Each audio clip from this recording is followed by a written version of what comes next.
Good evening, everyone. I see the time is 5:30 on Monday, August 11th, 2025. I'd like to call this regular council meeting of the Harrison Hot Springs Village Council to order. I'd like to begin by acknowledging that this meeting takes place on the traditional territory of Stahelis.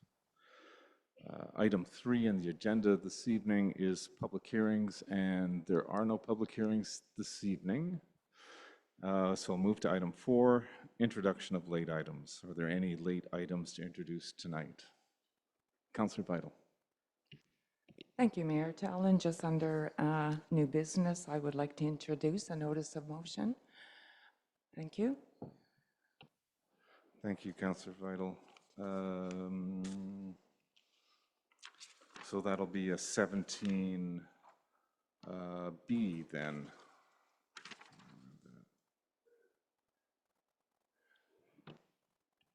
Corporate Officer. Thank you, Mayor Tallon. I have a copy of the notice of motion to be read out, so there's no need to amend the agenda. When we get to the notice of motion, which is item 17, I'll read out Councillor Vital's motion. Thank you. So we don't need to amend to include a B. It'll fit under notice new business. Okay. Thank you. Is there any other new business this evening? Or introduction of late items, my apologies. Takes us to item 5 on the agenda, which is approval of the agenda.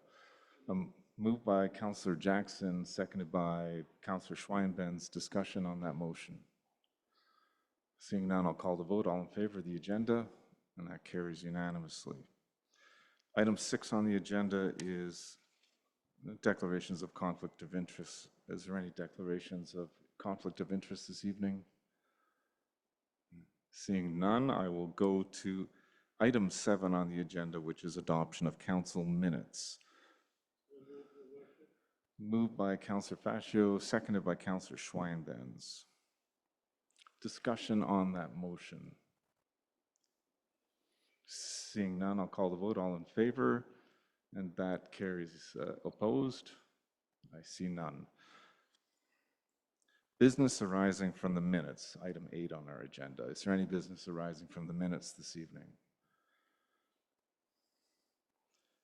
Seeing none, I will move to item 9 on our agenda, which is delegations and petitions. And A is Superintendent Pankratz, Upper Fraser Valley Regional RCMP Detachment, and Staff Sergeant Daryl Pepler and Sergeant Alex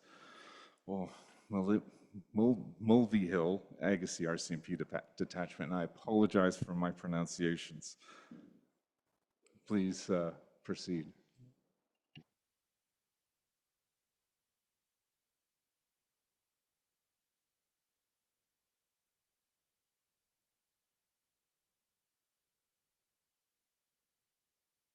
Got it.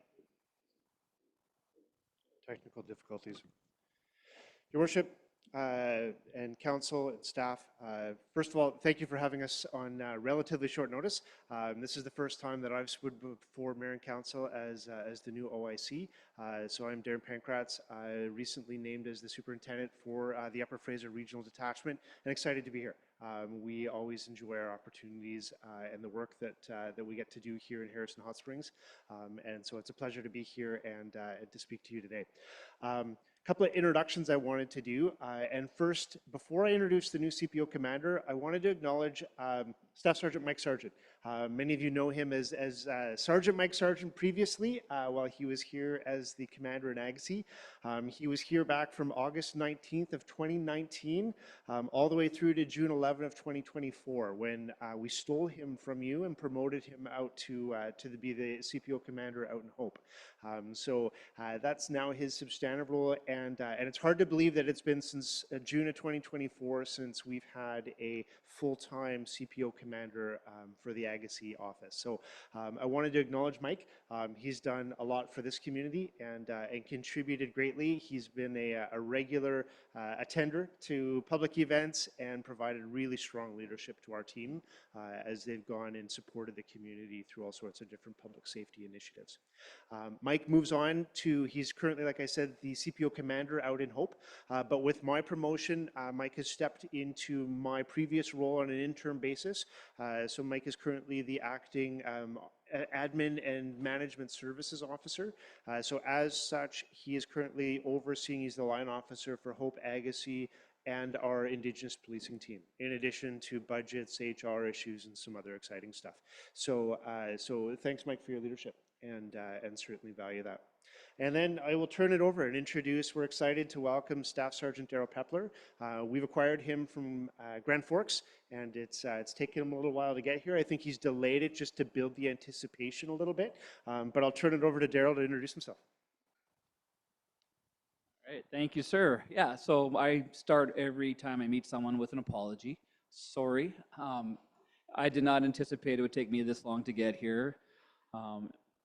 And I'm still officially a resident of Grand Forks. I haven't sold my house, so I have family that has taken me in. So if you know of a one bedroom temporarily, just let me know.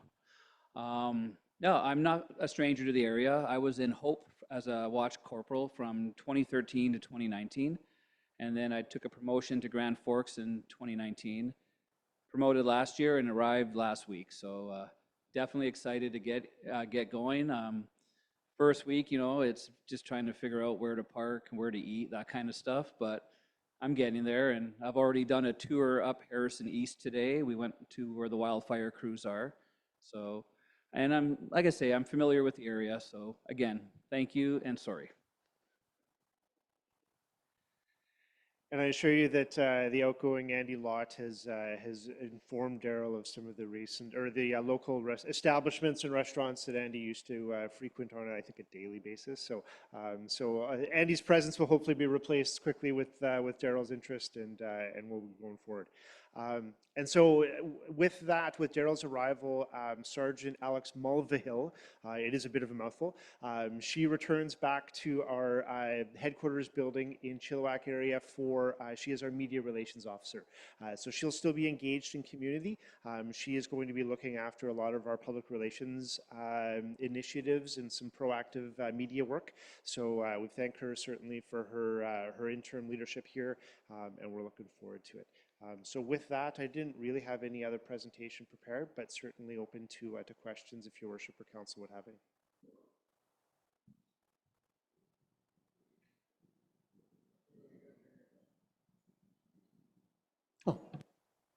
Thank you for the introductions. Welcome, Sergeant Pepler, and thank you, Staff Sergeant, for your past service. Look forward to working with you all in the benefit of the village going forward. I'm sure, I think, Councillor Fashel, you had your mic on, so something you'd like to say. Thank you, Your Worship. Not much to say except thank you. Welcome, Staff Sergeant Pepler. It's a pleasure to have you here. I think, I don't know, I've lost count. You're probably my 12th sergeant since I came to Canada in this area. But welcome. It's a great community you're going to serve, plus Agassiz. Always a pleasure to see Mike Sargent, who's now moving up a little bit more in the world to help Darren out. And of course, congratulations again, Darren, for your promotion to superintendent. It's just absolutely wonderful, the presence that we receive from the RCMP, and it's a great pleasure to have you here. Thank you. Thank you. Thank you, Councillor Pacho. Councillor Vital. Thank you, Mayor Talon, through you to our guests here. I just want to thank you and welcome to Sergeant Pepple. I'm always pleased, and I know in the past that an open door policy pretty well at the Agassiz detachment, which I certainly found very beneficial. If you need some suggestions on where to come in Harrison for coffee, all you need to do is ask Andy Lott, because I believe he was here pretty well every day. But Sergeant Peppel, I'll be in touch with you. Thank you for agreeing on the annual Terry Fox run here this year, and I'll be in touch, and maybe I'll take you for coffee. Thank you. I've noticed in my desk there's a lot of Muddy Waters coffee carts. So. Thank you, Councillor Vital. Councillor Swinbanks. Thank you, Mayor Talon, and thank you to the RCMP. I used to own a store on the waterfront, and it was always a stabilizing effect to see you guys walking by, and we really appreciate the effort. Couple comments, if I could. Maybe they're suggestions, maybe they're ideas, I'm not sure, or concerns that have been raised to me. Number one is, we've had some forest fire issues, and we always do every summer. And one of the problems is access to the Forest Service roads. And every Friday, every Saturday night, lots of young people go up with good intentions to have a good time and a good party. But up the lake, we've got terrible garbage problems, and we've got forest fires being started by illegal campfires and shootings and all that sort of thing. And I've always wondered why we don't have some sort of a presence at Rockwell before they can get up the Forest Service Road, or perhaps at Greenpoint, to warn them that, hey, you're watching, and to behave themselves, even handing out flyers or having some kind of a presence, because garbage and fire starting is a problem up there, including shootings and lots of other activities. I'm sure you've heard this before, but I'm hoping that can be addressed. The second one is our bylaw officers. I know could sometimes use a hand. We have, they're not really empowered sometimes. We have some problems with barbecuing and illegal tents on the waterfront where they shouldn't be. And I think helping her, to empower her, would be helpful. You're a presence that has some power when she's talking to, engaging with people who are not maybe complying with bylaws. And it'd be really good if maybe for a couple of hours every Saturday when you can, when your seasonal people are around, to be with her. And my last point is, we do have some concentrated areas of crime and concern here. I don't want to name the property, but at the corner of Lillooet and Hot Springs Road, there's a hot spot of crime there, which is very concerning and causing a lot of problems and needs to be cleaned up, quite frankly, and also on Pine. It's long been a concentrated problem of crime and disruption to the neighborhood. And I know Andy's worked on both of these issues, and I just hope that you can continue it, engage with both the residents and with staff and with the community to solve these things. So I'm not sure if there's any comments, but those are the three hot button things that I'm hearing from people. And your worship, through to Councillor. And your worship, through to Councillor Swinbanks. Certainly heard and acknowledged. We are concerned about particularly the fire safety and those issues and challenges.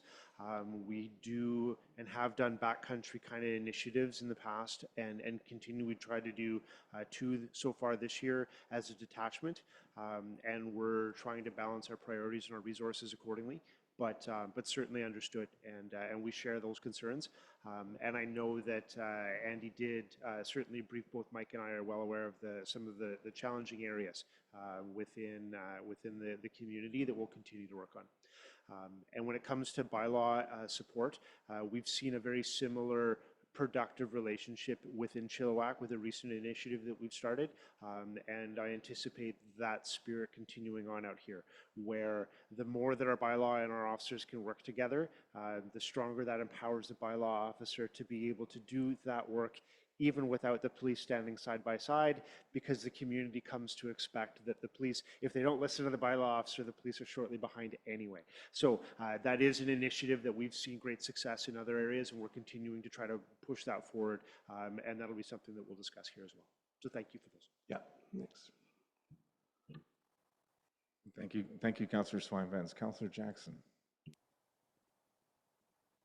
Thank you, Worship. I would just like to say that I've always had a tremendous respect for the RCMP, and my family goes back a long way to the Battle of Batoche when my grandfather was there as a young soldier fighting alongside the RCMP, the Northwest Mounted Police at the time, and it's carried through all the way. And from my point of view, it's the finest police force in the world with the highest integrity. I just want to thank you very much for your duty and all you do for us. Much appreciated. Thank you, Councillor Jackson, and thank you, Superintendent Pankratz. My pleasure. And last, just before I go, a bit of a shameless plug. We at the Chilliwack office have got an open house coming up on this Saturday. So some of that information has been released through social media. I think it starts at 10 a.m., but it's your only opportunity to see cells without actually getting arrested to get there. And we'll have a number of other support agencies, emergency response team, the police dog will be there, and a number of other activities. And we're celebrating 75 years as a detachment, having been in the Upper Fraser Valley area. So 75 years ago, I think it's actually August 18th is the official anniversary, if I remember right, but it's been 75 years since we patched over from the provincial police force in British Columbia. So if you're available and interested, everyone is please welcome. Thank you very much. Thank you. Something else to put on our calendars.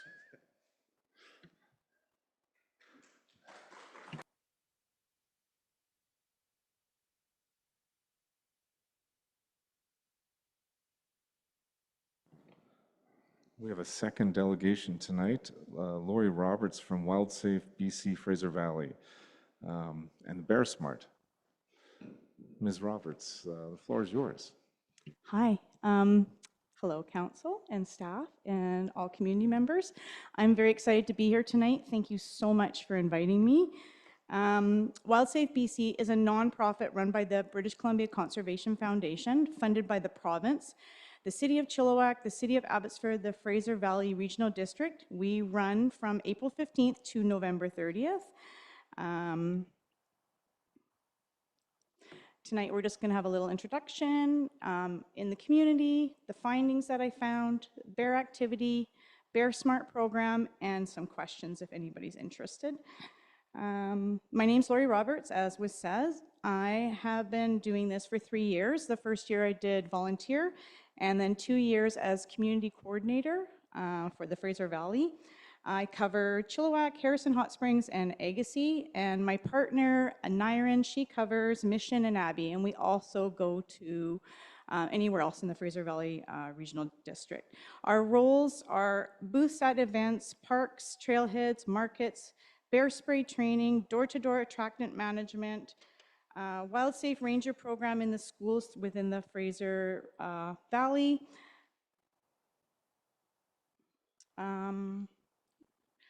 When I came into the community, I first came in here for Earth Day in May, and there was about 43 people that came over to my booth right in this room here and just asked me questions about WildSafe BC and what we do and wildlife safety, things like that.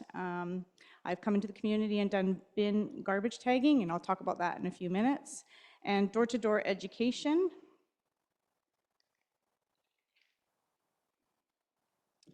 Bin tagging is a friendly reminder. It's not, I can't fine you. It's just to let you know that you put your garbage out too early. So usually people will put the garbage out the day before.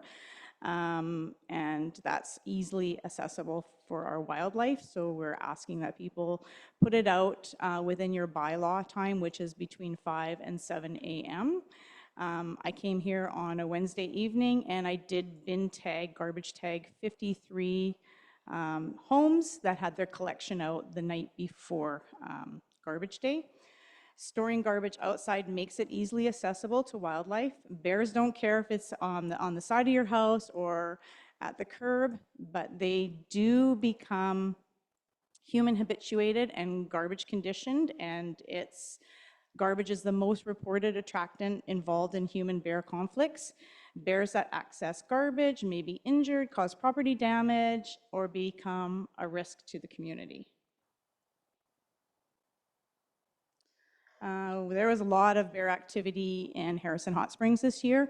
I had a call from the Conservation Officer Service, and they had me wanting me to do about, I think it was about 11 streets. So the first time I came out, I did 109 homes, and I stopped at all the resorts, so the different trailer parks I dropped off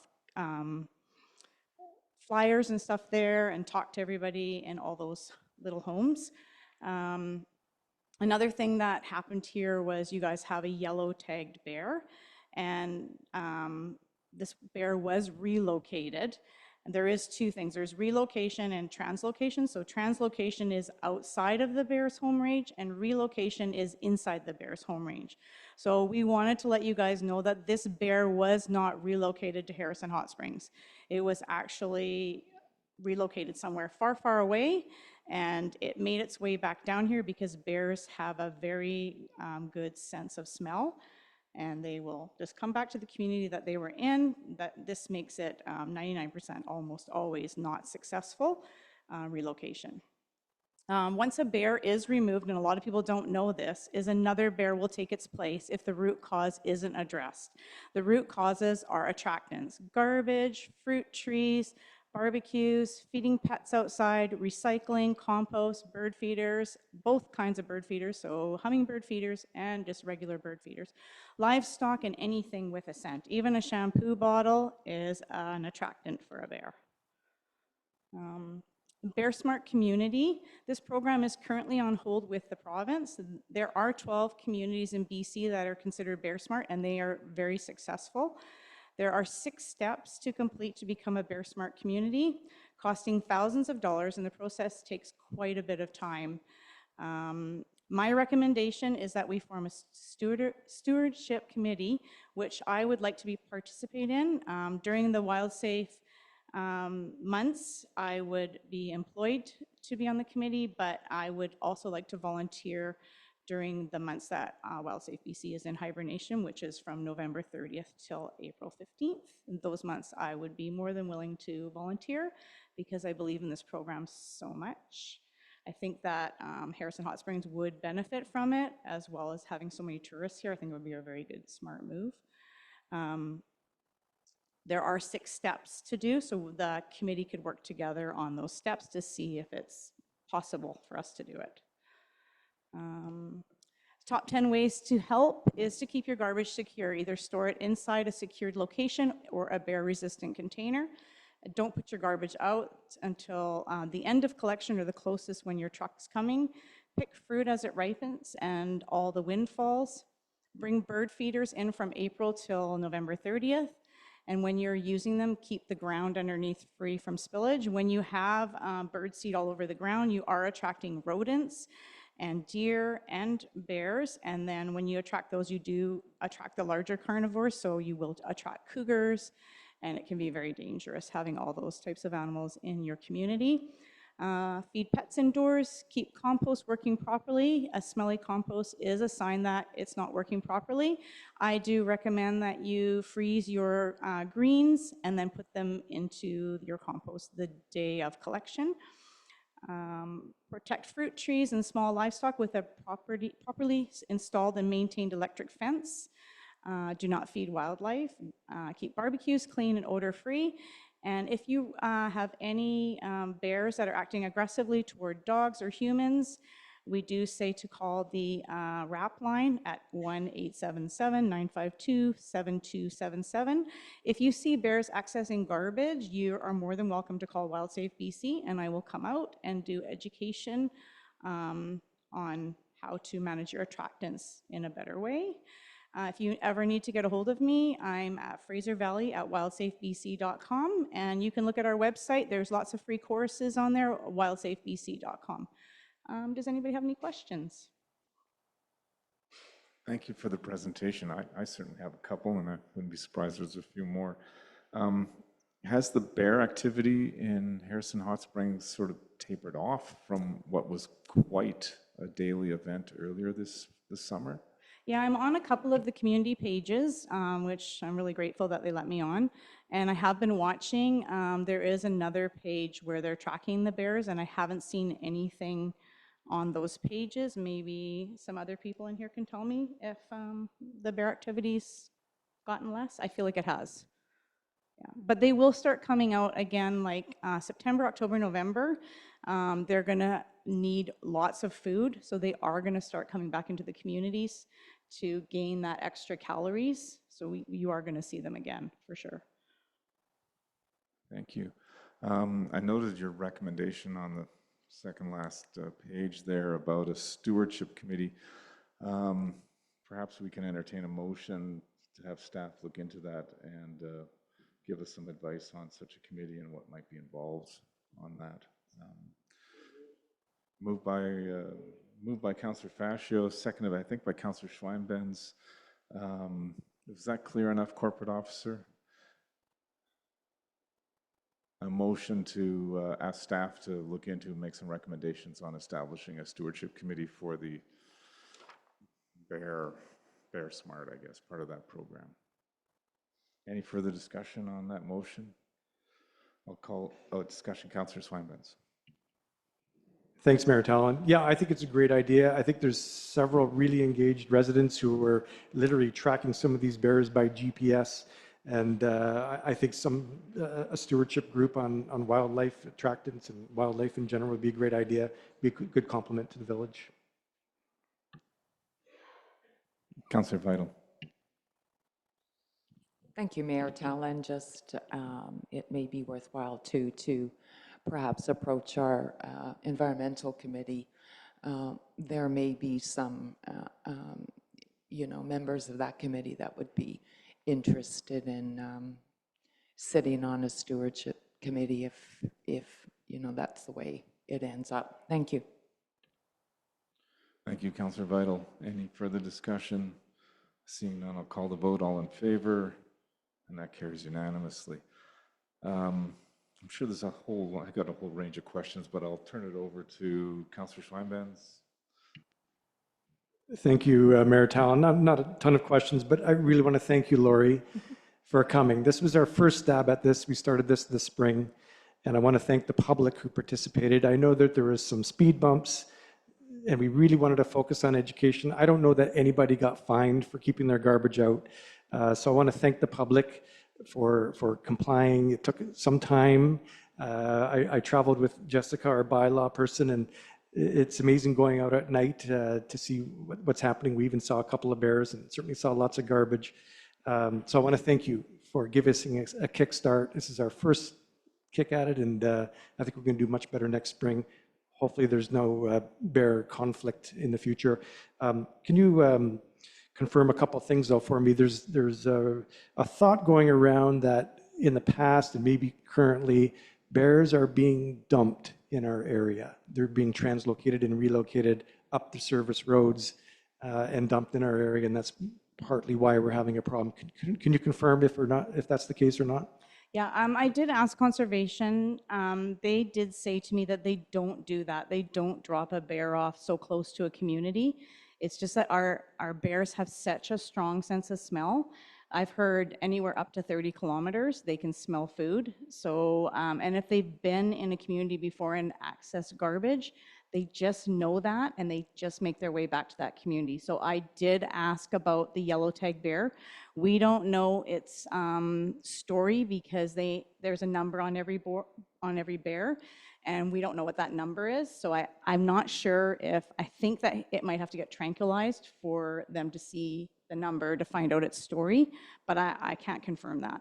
And I did ask them and they said they don't do that. They don't just dump a bear off so close to a community. They just wouldn't do that. So they're very fast. I don't know if you guys realize they run 13 meters in 1 second.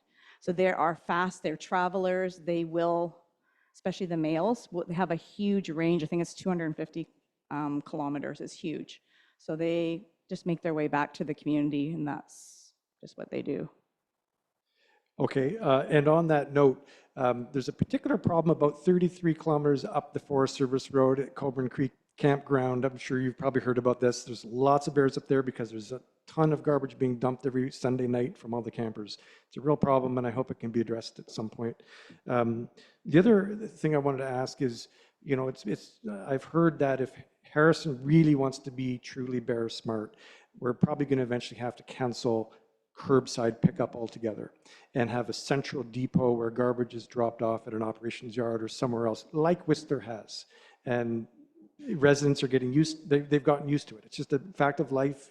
They drop off garbage as needed instead of having curbside pickup. Do you think that's where we need to go to become I Bear think Smart? it's probably a good idea. I know that Chilliwack right now is rolling out a new garbage can next spring.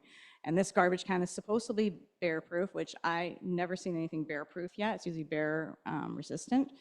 But they're saying it's scent-free and bear-proof, so I'm going to see it in September. I don't know if I'll know, but they do have a video of a bear trying to get inside of it, and it cannot get in it. And then obviously the people have a key to get in, and then when it's dumped, it's at a certain degree where it opens up and goes into the truck. But what worries me is it might have a scent, and then you're still going to draw bears into your community. They may be not able to get into it today, but I feel like bears will eventually figure it out. But I don't want to be negative. Maybe it's going to be a great program, and I know that each can is $300, so that's quite a bit of money that they're spending. And it's going to be strange because there'll be all the hillside communities that have garbage pickup within the city will get these cans. But myself, I own a townhouse on the hillside, and we're private garbage, so we're not going to get those cans. So then now you're going to have two bylaws. You have to have the bylaw for the people that have the bear-proof cans, and then the people like me that don't. So that's going to be a bit tricky and challenging, I feel like, but I have high hopes that it's going to work. Yeah, and I just wanted to add that I feel like when tourists come in and if they see a sign that says Bear Smart Community, I feel like a lot of people are going to have a big respect for you guys, and that there's so many people that come here and they leave garbage. So they leave garbage on the FSRs and all this stuff. Maybe they're not going to do that as much because they're going to realize, hey, this is a Bear Smart community. I can't do that. I have high hopes for those people too. But yeah. Thank you. It's good to be optimistic. Councillor Vital. Thank you, Mayor Talon, through you to Laurie. Thank you. Thank you so much for what you did and raised the awareness of our residents over the summer. A couple of questions. I know in your presentation you mentioned that the Bear Smart community, that program has been put on hold by the province. So my first question is why? And number two, if you could elaborate a little bit more on what the benefit is for us and Harrison to be designated as a Bear Smart community. Thank you. Yeah, so it's been put on hold to my knowledge because of funding. And I'm hoping, last weekend I was at the Chilliwack Fair and I was in between two MLAs. So I used my, I don't know, my words or whatever you want to say. And I said, please, you need to keep this Bear Smart community going. It's going to be beneficial for everybody. There are 12 communities that are in it, and it's very successful for them. Your second question was, I forgot already. Sorry. Just The benefit. what the benefit would be to the community to Yeah. pursue being a Bear Smart community. Yeah, if you look at all the 6 steps, which I don't have all of them in front of me right now, but there is looking at where you're going to store the garbage. So you talked about a central place. So that there's just all the different steps that we would look at to making it so that it would be safer for your tourists, safer for your community. We don't want to have garbage conditioned bears and human habituated bears. We don't want them in our community. We want them to stay up and Forest Service roads, eating their berries and things that they should be. They should not be coming into the community, and that is very scary when they become human habituated, so we don't want that. When you look at all the different steps and what you have to do, you'll see that it'll make your community a safer place, but it is a lot of work. It's going to be a lot of work for us to get together, to figure it out, to spend the money, and to, at the end, ultimately say, is this worth it? And that's why I said the committee might be a good idea, because we can just start there and look and make our way through all those steps. And like, even like garbage cans at the trailheads, those have to be those very expensive garbage cans that bears can't get into. You can't just have like a little tin garbage can sitting there. So when you look at all the steps, you will see that it will make the community, if not better and safer. And hopefully the province will come around and refund it and people can carry on and do it. But it starts off with a bear assessment with a biologist, and we don't have anybody right now. And those, I believe, are around, what do we, $2,000, I believe? Yeah, so it's quite expensive. Yeah, welcome. Councillor Pacho. Thank you, Your Worship. Thanks, Laurie. As usual, great presentation. Good luck to everybody for what you've just said, because it's going to be a lot of education. I mean, the bears are not going to go away. They've been here, they come down Agassiz Mountain in the spring, cross Hot Springs Road, and straight to the East Sector. And that ain't going to stop. You know, it's education from us that we have to be more aware of what we put out and the times that we put out. Our bear-proof garbage containers that we have on the beach have worked very well on there, and we have a great crew that picks up garbage continuously on the beach and the other areas around the village. So it's up to the individuals to, obviously by the 58 or garbage cans that were tagged that were being put out the night before, that there is a problem. And yeah, education is the biggest thing here, but whenever we become bear smart, there's going to be a lot of work by our staff to move that program forward, but thank you very much. Yeah, and that's what you did talk about, was when one bear, so if one bear is taken away, relocated, or translocated, or euthanized, another bear takes its place. And a lot of people don't understand that, because I have that constant conversation with people, and they say to me, oh, just kill the bear. And I say, another bear is coming.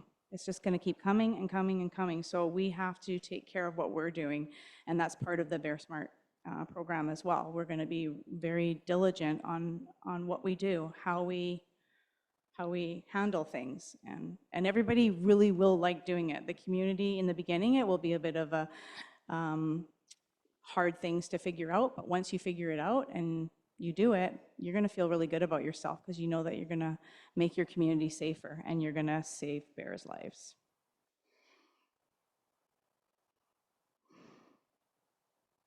Thank you very much, Ms. Roberts, for your presentation. Thank you for having me. I really appreciate it.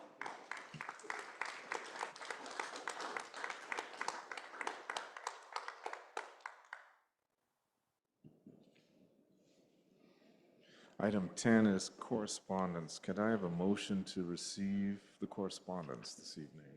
Moved by Councillor Jackson, seconded by Councillor Schweinbenz. Discussion to that motion? Seeing none, I'll call the vote. All in favor? And the correspondence is received. Business arising from correspondence. Anyone want to start us off this evening? Councillor Fascio. Thank you, Your Worship. I won't get into this very deep. First, I want to thank the residents who put in their letters of concerns regarding the proposal for a seniors complex. I'm just going to give a couple of notes here that I've heard out in the last week or so about there wasn't enough information on this, and it's moved very quickly. Part of our council's strategic priorities was a healthy, livable community to promote and enhance a healthy lifestyle for all ages. The Village Lands Master Plan opportunities for engagement. Phase 1 was early ideas and visioning, September of 2024, that's last year. Public open house in October of 24. The purpose of the first engagement session was to gather feedback from the public to establish a shared understanding of the site's strengths, opportunity and challenges. Committee of the Whole, November the 8th. Phase 2, exploring options, November to December 2024. The consultant team undertook a 3-day intensive design chariot to test ideas and options based on what was heard at the public open house. The drawings produced over the intensive 3-day design period were pinned up and the public were welcome to view the draft material on November the 28th. Phase 3, January to March of 2025. Village Lands Master Plan Report. The master plan vision was updated to reflect the feedback that was received during the public pinup. Open house, March the 3rd. Village projects, including the Village Land Master Plan, Dyke Upgrades Project, Lillard Avenue West Streetscape Plan, Parks and Trails Master Plan were on display. Staff and consultants were present to answer any questions and collect feedback from residents. Village office displays were from the 4th of March for 10 days to the 14th. Residents who were unable to attend the public open house on March 3rd had the opportunity to visit the village office from March 4th to 14th, where the Village Lands Master Plan materials, designs, and ideas were on display during office hours. Residents could submit their feedback and suggestions during this time. The Village Lands Master Plan info page has been available on the Get Into It Harrison since early November of 2024. So we've been very active in involving the public in all these plans. I mean, if we had to say, how is the public informed in our community? Well, there's regular council meetings, committee of the wholes, committee, special council meetings. There's correspondence to mayor and council, communication with council, delegations, Zoom, video recording, village website, social media, open houses, information mail-outs. Come to the office if you need some information. Bulletin boards, there are 3. There's a new residence resource booklet as well that was put out by our staff. So this is some 16 ways on you can communicate with the council or present something to council. So I don't think we lack in any way that we're not communicating with the council. So I just wanted to bring that forward, and at the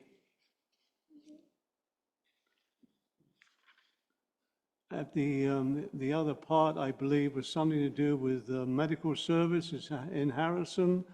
Well, our staff have put out an expression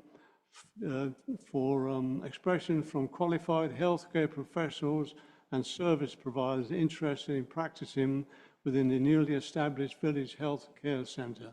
So that's gone out from our staff, and we've started already with the new primary care centre. The first day that it was open on the Wednesday following our opening, I believe it was a full, they couldn't take any more appointments. We've had residents from Harrison. I was told one resident who has now a doctor for 10 years was really excited that she can just go down the road where she lives and visit the nurse practitioner, who's a wonderful lady, does an outstanding job. Maybe some of you already visit her, but we're doing everything we can in promoting Harrison. I mean, Agassiz, with all its homes that it has there, does not have a hospital. You still got to travel to Chilliwack. It may have more amenities, but we're a small village, and without growth, we won't get the amenities that we all need. So as far as health care centre, we've started with we have a good, reasonable BC bus transport service. We're trying to improve that with another route to Mission as well. So I'll leave it at that, because I'm sure that the other councillors may have something to say. Thank you, Your Worship. Thank you, Councillor Pacio.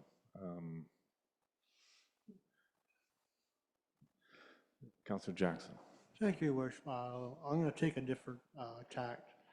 We all know that we're under siege in parts of Vancouver with crime, with revolving door criminals doing what they do. They walk into court and they get back out.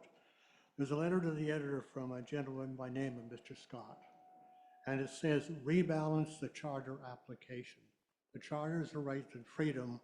I came into Canada on April 18th, 1982. Not very many people were concerned about it because inflation in Canada was at 11.82%. Prime interest was 15.2%. I was in the mortgage business. Mortgages were going for 19%. Nobody had any interest in this new charter that came out. And over the years, the courts have turned it around. And slowly and slowly, everything's changed. So if we're ever going to make any change in anything, you have to get after your MP and get after them to look at the Charter of Rights and Freedoms, because in my opinion, it's not doing what it was originally intended to do. Thank you, Your Worship. Thank you, Councillor Jackson. Councillor Swinebens. Thank you, Mayor Talon. A few things here. The first letter about the transit service, us being turned down by the ministry.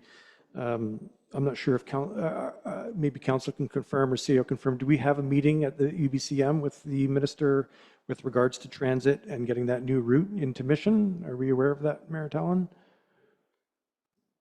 Do we? Corporate Officer, would you be able to help us with an answer? Thank you. Through you to Councillor Schmeinbens. I've submitted a request. We've not heard back regarding any minister appointments as of yet. Typically a little later in August, we'll find out whether council has been granted a meeting with the minister. Okay. Thank you, Corporate Officer. Thank you. Yeah, hopefully we can pursue that. I know we were turned down, but hopefully we can keep pursuing that route. My next comment is on the second letter, and that is with regards to the revolving door justice. The RCMP were just here. They're working their tails off to capture criminals and do the best that they can to improve our communities. I was recently in Victoria, and I can tell you in Victoria and at Chilliwack and in Abbotsford, it seems sometimes hundreds of people that are out in the streets with mental health issues, and I'm sure they're part of the criminal element. I'm not sure, but you know, there's got to be something that we can do, to Councillor Jackson's point about trying to solve this. I know we're a small village, but if there's a letter that we can write to our MLAs, I'm sure that's been tried in the past, to our MPs, but it just seems that the RCMP are doing their job and getting these criminals, and they're let go the next day to cause more problems in our communities. And if anybody with more experience has any suggestions, I'm happy to have a motion about writing a letter again to our MPs about this. So anyways, I don't know if maybe we can explore that in the future next time we talk to our MP from Ottawa. I also wanted to quickly talk about the letters written in. The first one from Mrs. Chamberlain. I think she's got some good ideas there about things to do in Harrison Hot Springs, and I hope that the staff will forward that to our tourism group. I think tourism, we can do more. I mean, we're a tourism first community. We can do more with arts, more with things to do. There's some good ideas in that letter. So many people have some great ideas, and I want to make sure that council allows or provides a forum for these ideas to get presented to the right committees, to tourism and to that sort of thing. So maybe that's something we can talk about in the future, in the fall. And then I want to talk about this overflow parking business as well. There was 4 letters written in, and I really appreciate that they were positive, that they tried to stick to the issues at hand. So I really appreciate these letters. And I hope that they stick to that kind of tone. I was very disappointed and concerned over the last couple of weeks that, you know, as a community, we're slipping back into our old ways of personal attacks and allegations and online bullying. And I really hope that our community comes together. We're friends, we're neighbors. I hope that we can keep our tone civil and professional, work through these problems, work through these issues so that we can solve the problem maybe in a different way, or maybe in the way that's been proposed, but we can solve it so that we at least come to a good compromise and a solution that we can mostly all live with. So let's hope we can keep it civil and professional. Thank you. Thank you, Councillor Swinburns. Councillor Vital. Thank you, Mayor Tallon. Just like to make one comment on Ms. Chamberlain's letter. They're wonderful ideas, absolutely wonderful ideas. And if it was up to me, I would give our residents whatever they asked. But it comes down to money, and it comes down to volunteers. So unless there are residents who are willing to step up and help organize events such as this, it is not staff's responsibility to arrange a bingo night, nor is it tourism's responsibility. I love the ideas, but what happens here is it seems to be the same individuals who step up to the plate every single time when a call is put out for volunteers. So I would encourage each and every one of you, if these are the types of activities that you would like to see here in the village, then I would encourage you to contact our staff and step up and volunteer to organize these events. Thank you. Thank you, Councillor Vital. I'll just go top down on the correspondence. I too am disappointed that the transportation service between Agassiz and Mission is not going forward at this time. I had another opportunity recently in an attempt to use public transit, and it was frustrating to say the least.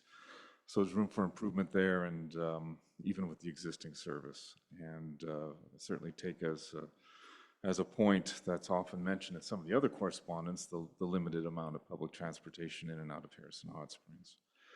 The letter from Mr. Scott to the Canadian Judicial Council, it's interesting that it's copied to the village.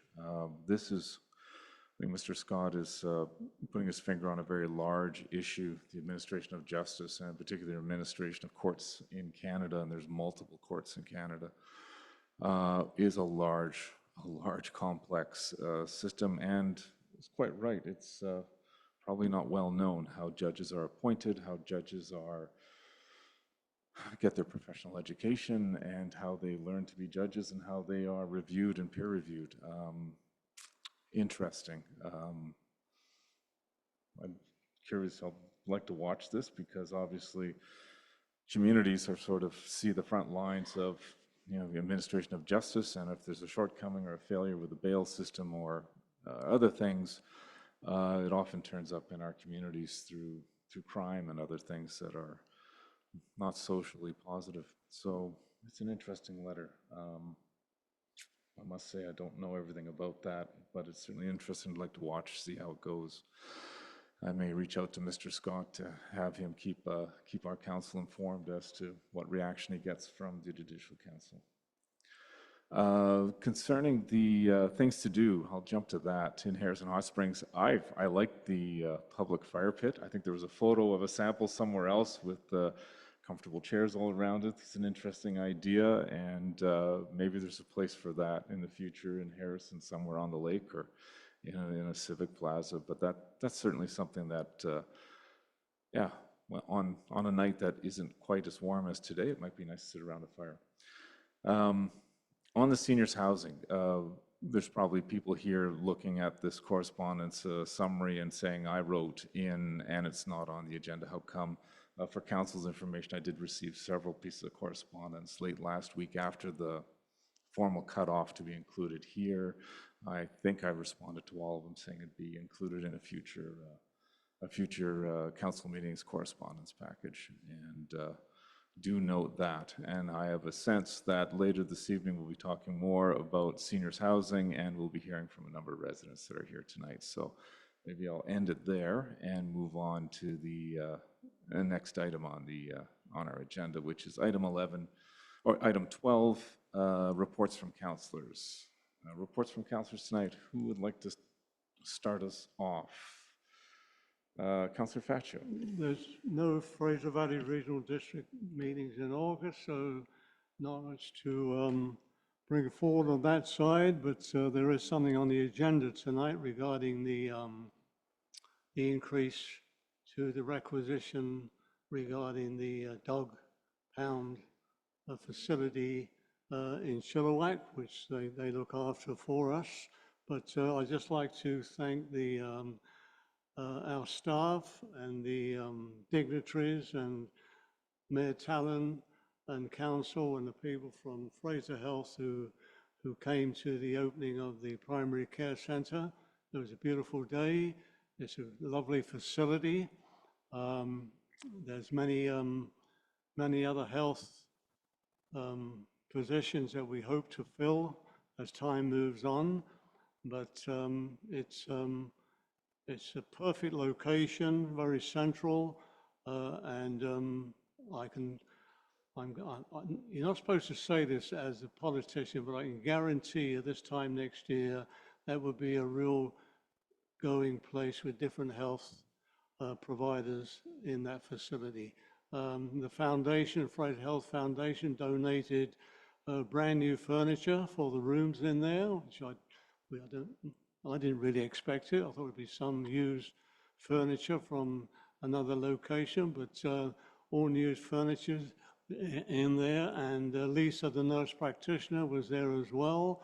And she's really excited that she's able to carry out this service for the residents of our area. So it was a grand opening, and thank you all very much. Thank you, Councillor Faccio. Councillor Vital? Thank you, Mayor Tallon. July 29th, I also attended the opening of our new primary care health center. It's a wonderful, wonderful facility which will make a real difference for our residents by improving access to health care closer to home. And I'm confident that the center will continue to grow and expand as the need arises.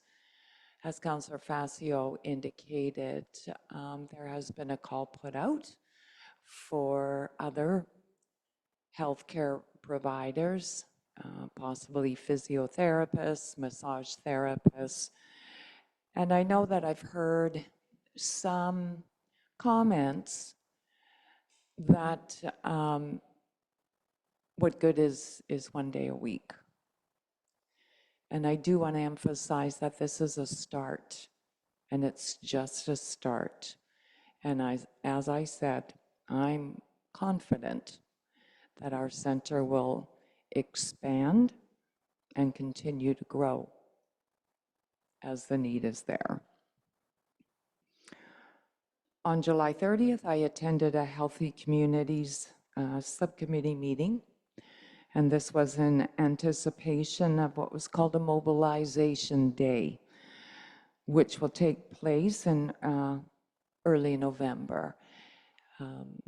All committee members will attend, and the goal is to discuss the past successes of the health communities and set some goals for the future. And my last comment, Mayor Tallon, here I go again. Sunday, September 14th, is the annual Harrison Agassiz Terry Fox Run that is going to take place here in Harrison. Registration at 9 o'clock at the plaza, with the run commencing at 10 o'clock. No roads for those who may or may not have attended in the past or not crossing any roads. The route will be a beautiful, beautiful walk or run around our lake. And we have a very, very special MC for our event this year, who I'm sure most of you know very well, Mr. Todd Richard. And he has confirmed with me that himself and his guitarist will be playing a set as the participants leave to start the run. So once again, Sunday, September 14th, 9 o'clock. Thank you, Mayor Tallon. Thank you, Councillor Vital. Councillor Jackson. Thank you, Worship. Mine's a happy report. July the 19th, we had our first Communities in Bloom tour. It was a great success. We were accepted really well in the community. I went around and saw some of the yards. It's incredible what you see here. A lot of innovative people, and it just tells me that this committee and Communities in Bloom is really going to grow. Since June the 1st to today's date, we have 11 Garden of the Weeks. People are excited to see us come, and we look at it, we take a picture, we put the sign up. This will be expanded much more next year. We have one more to be awarded, which is going to be next week. And the next Communities in Bloom meeting will be tomorrow morning at 10 a.m., at which time we will be determining what kind of future we're going to have for 2026. It's one of those communities, Your Worship, that just brings joy to our people here, and I'm just so happy that we have it back. Thank you. Thank you, Councillor Jackson. Councillor Schweinmetz. Thank you, Mayor Tallon. Just a couple of things quickly. We had our annual Dragon Boat Festival a couple of weeks ago, and we hosted, I was a participant and an observer, and we hosted, I think it was about 70 teams from all over British Columbia and Washington State. And, for those who don't know, that's 25 people per team that are in our village. And universally, everybody said they couldn't believe how clean our place was, how beautiful our environment is, and how beautiful our village is. And we, Harrison really comes through when we do these big, large events and festivals. And I'd like to see more, quite frankly. And a big shout out to the volunteers, as Councillor Vital said. These things don't happen without volunteers, and there was dozens of volunteers at this event, and many events can't happen without them. So we really appreciate residents who get involved. This past Saturday, I was also able to attend the Firemen's Charity Golf Tournament. And I don't golf. I think a couple of councillors at this table golfed, but I did participate in eating some of the food, which is delicious. And these firemen are so dedicated. There's 24 extremely dedicated volunteers who don't only fight fires and keep us safe and go on medical calls, but they're also a big part of our community fabric, and they do a lot of charity events. The fire department had a committee, and on that committee was, I just want to shout out to these individuals because they went above and beyond, and they're true leaders in our community, and that's Sam Jiwa, Daryl Easton, Anthony Schedslag, Nikki Jostings, Tom Redden, Ryan Green, and last but not least, Bruce Malfat, for doing just a great job in getting sponsors and getting money. And I understand that they raised, maybe somebody else has an accurate number, several thousands of dollars for charities for Harrison Hot Springs. And a big shout out to the food sponsor, Milo's Taverna, provided all the food, not only for the snacks and other things, but also for the dinner. There was many other restaurants and bakeries and pizza parlors and cideries that provided prizes and food for the event. And also the title sponsor was the Old Settler. And they put up a lot of money to be a title sponsor, and we certainly appreciate that. So big shout out to the fire department and to all those. And I also wanted to shout out to the staff here. We've had a lot going on in our community. They take their shots, and they shouldn't take some of these shots. They put their necks out and they work hard for us, for our council, and for all the decisions that we're doing, and particularly with the road work that's happening. I can't believe that these are $1 million projects, and so far it's going really well. they haven't been, there's been some traffic jams, it's to be expected. They're ripping up sewers and doing all these new lines and new pavement, and so far, so good, I'd say. And we really appreciate the accommodation for traffic and for tourists, and the creativity that it takes to keep this village going and get these projects getting done. So thank you to staff. Thanks, Mayor Tallon. Thank you, Councillor Swinbanks. Item 13 on the agenda is my report. First, just thanks to Councillor Vital in her role as Deputy Mayor for chairing the last council meeting in my absence. Much appreciated. July 24th, I chaired an age-friendly committee meeting, and on the 29th also was present with the health center opening, and was very appreciative that Grand Chief Willie Charlie was present as well, and said a few words sort of tying the health center with the hot springs and their traditions and their history here as a place of healing. So very appropriate words from Grand Chief Charlie on that. And on August 7th, I attended a resource community collaborative consensus. It's the mayors for the resort municipalities have a regular touch base phone call once a month, and that went well as well. And with that, we'll go to item 14 on the agenda, which is reports and minutes from committees and commissions. Corporate Officer. Thank you. I've realized since the agenda was published that the age-friendly committee meeting minutes were inadvertently included twice. So the Communities in Bloom committee meeting minutes are not included in this agenda package. So the motion is going to be that the following adopted minutes be received for information, and it'll just be the age-friendly committee meeting minutes of June 19th, 2025. And I apologize for the error. Thank you, Corporate Officer. Moved by Councillor Vital, Second. seconded by Councillor Fascio. Discussion to that motion. Call the vote. All in favor? And that carries unanimously. Item 15 on our agenda is reports from staff. Corporate Officer, can I turn this over to you? Thank you, Mayor Tallon. I have a report regarding a request for municipal consent for FVRD bylaw to amend the animal control service area. Recently, the FVRD gave 3 readings to the Fraser Valley Regional District Sub-Regional Animal Control Service Area Amendment Bylaw number 1797.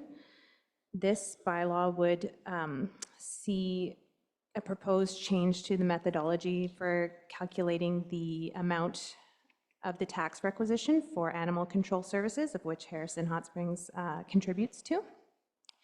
A copy of the bylaw and the staff report is attached to this report for council's consideration. If the proposed methodology were to have been implemented in 2025 based on the financial plan, the village would have seen an overall increase in the animal control tax requisition of approximately $5,400, which they've calculated out to be about $3 per residential property. The FVRD is also proposing to increase the maximum amount requisitioned annually to be $0.015 per $1,000 of assessed value, although the exact requisitions will continue to be set in the annual financial plan. So the recommendation is that the Village of Harrison Hot Springs Council give its consent by way of formal resolution to Fraser Valley Regional District Sub-Regional Animal Control Service Area Amendment Bylaw number 1797, 2025. Who moves, your worship? Moved by Councillor Fascio, seconded by Councillor Jackson. Discussion on the motion. I looked into this a little bit, and I was looking at the numbers in the table, and I think I understand the need to use a different formula. Whatever formula was used in the past maybe has outstripped its use. Probably reasonable tax base. I also saw they included in here, I guess, days that dogs are held in the pound or animals are kept as well. I also looked at population and looked at what they're proposing. Certainly the numbers there suggest that things aren't balanced right now. Mission is paying, seems to be disproportionately more based on population use and and assessed tax value. I think the recommendation is reasonable and allows for rebalancing between these communities, and would support it on that basis. Any further discussion on the motion? Seeing none, I'll call the vote. All in favor? And that carries unanimously. Next item, Corporate Officer. Thank you. Next, we have a report from our Community Services Manager regarding the Strategic Priorities Fund. Go ahead. Thank you, Mayor Tallon. In 2024, the village requested feedback from residents during the creation of the current Village Lands Master Plan and the nearly finalized Parks and Trails Master Plan. The creation of these plans intended to explore opportunities to better utilize the lands near the village office for future and current community needs and improve green spaces, parks, and trails. The engagement process highlighted seniors' housing and maintaining green space with the desire to increase connectivity between the trail networks and expand on them as top priorities. In spring of 2025, Agassiz Harrison Community Services approached the village to explore a potential partnership opportunity to bring seniors' housing to the village through a funding opportunity via BC Housing. During discussions, Village Council identified the existing Public Works Yard as the most ideal site for seniors' housing within the Village Lands Master Plan area. Part of the application, which was funded and managed by Agassiz Harrison Community Services, required an environmental assessment of the site. This review identified contaminants were present, and those included fuel and salt, within the soils of the Public Works Yard site, so the site was deemed unsuitable due to the required remediation work in order to support a housing development at that location. Staff are proposing to apply to UBCM Strategic Priorities Fund under the Brownfield Redevelopment category to remediate the soils to support a future housing project, as well as create a new neighborhood park space. While the importance of maintaining green space was clearly identified during the Village Lands Master Plan engagement, the current space is underutilized, lacks tree canopy, and areas for the community to gather and connect. Proposed features in the neighborhood park space include a covered shelter, suitable for hosting markets or small gatherings or events, accessible community garden plots, planting of new deciduous trees and other fire-smart landscaping installations, a community bulletin board, and more site furnishings. This park space would formalize the area and allow for opportunities for more nature-based experiences for residents. Through the additions of sidewalks and trail connections, this neighborhood park would have direct connections through to Miami River Greenway Trail and other pathways in the village. Maintaining overflow and event parking is a potential barrier to enhancing this community space. Staff have been monitoring the number of cars in this green space every weekend, Friday through Sunday, since May. This space fills up during large-scale events such as the Dragon Boat Festival and Canada Day, with peak usage during the Dragon Boat Festival and Festival of the Arts. Weekend days outside of these events, overall in that time frame, saw an average of 3 cars prior to lunch and 14 cars in the afternoon. In the upcoming months, staff plan to explore formalizing street parking along Poplar Road to clearly indicate where vehicles are permitted to park. There are also upcoming upgrades to Lillooet Avenue East in partnership with the Ministry of Transportation and Transit, which will see the addition of several new parking stalls. Staff are also looking for shared parking arrangements for special events, which was a recommendation found in the 2022 Parking Master Plan. If grant funding is approved, this would allow the Village Lands Master Plan space to be developed in a phased approach, allowing village staff more time to focus on event parking agreements while increasing green space and creating a new park opportunity for residents to enjoy. There are no financial considerations at this time with the report. Major grant funds such as this focus on priority areas, and the grant selection is competitive. Previously, the village was successful to support the infrastructure needs required to enhance flood resiliency. This project would fit into 4 of Council's strategic plan priorities, including infrastructure development, healthy livable community, sustainable development, and environmental protection. The recommendations before Council are that Council support an application to the Strategic Priorities Fund for up to $2 million for the proposed brownfield redevelopment project, and that staff be authorized to apply for and manage the grant funding on behalf of the village. Thank you. Thank you, Community Services Manager. Do I have a motion to that effect? Moved by Councillor Jackson, seconded by Councillor Vital. Any discussion on the motion? Councillor Swinbanks. Thank you, Mayor Talon. A few questions here. I always like free money, but I'm just concerned about what might come attached with this in terms of commitment. So I might have some questions for council or for staff, maybe CAO. You've got here that we're going to be applying for this to support a housing project. And in fact, on page 63, it has a rendering of the site that includes a senior housing. And I just want to make sure if we're applying for this money and if we receive this money, that we are not committed to the senior housing as it shows on page 62, that in effect what we're doing, I think the intention is to sort of clear the canvas for this site to allow us to do what we can in the future, depending on what we agree on. We're not necessarily committed to the senior housing. Can you confirm that? Thank you, Councillor Swinebens. It's my understanding this is independent of that, and it's grant funding for remediating contaminated sites. But corporate officer, or sorry, a CAO or community services? Community services. Thank you, Mayor Talon. Through you to Councillor Swinebeds. The way that they have the fund set up is for brownfield remediation to support either housing or park. So that's how we were going to structure sort of the two-factor approach. But to Mayor Talon's point, it does not guarantee that anything specific happens in any given time frame. It would just be remediating the space. There may be some limitations on what could go there after it's funded through a grant to remediate it, but one of those things that they mention is park space. So it would just sort of free up the space to be utilized for various opportunities. Okay, thank you. So that just clarifies, we're just creating a clean canvas for that area for potential move of the operations yard somewhere else, okay?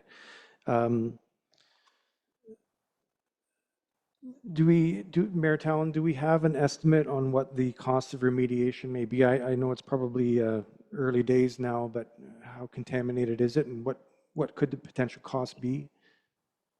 Thank you, Councillor Swinebens. All I know is that the initial assessment showed some contamination. CAO, have we received the report? Is there more, or community service, is there more specificity on the nature of contamination on the public works site? Thank you, Mayor Talon. Through the consultants who had coordinated the report, they just gave a base rough estimate of potentially around $250,000, but that is a high-level cost estimate at this time. Thank you, Community Service Manager. Yeah. Thank you, Mayor. Now that we know there's some contamination, it's probably incumbent on the village to take some steps to either mitigate it or remediate. It's not good to have contaminated soil, and now that we're aware of it, I think we need to understand exactly what it is and take some steps regardless. That was my next question, Mayor Talon. If we are refused this brownfield grant funding, should we take from reserves some money, the $250,000 to clean this up? It might be incumbent upon us to do this as a community. I think the answer to that question would be a recommendation from staff that would show up in a future budget, and wherever priority that is. CAO? Thank you, Your Worship. Yeah, I agree. I think we explore this option, and if we're not successful, then we'll look for other opportunities, and perhaps it may need to come from reserves. We don't know. But this first step is to, I believe that this was the stage one. I think there's stage two, and then it gets a little more involved in all these different things, but it can be funded through this, hopefully through this, this funding stream. Okay, yeah, let's hope so. Thank you, CAO. And last question is with regards to parking. On one of the last paragraphs here, you've got some data on the parking, and you know, the last sentence says weekdays outside of these big events like Dragon Boat saw only 3 cars prior to lunch and 14 cars in the afternoon.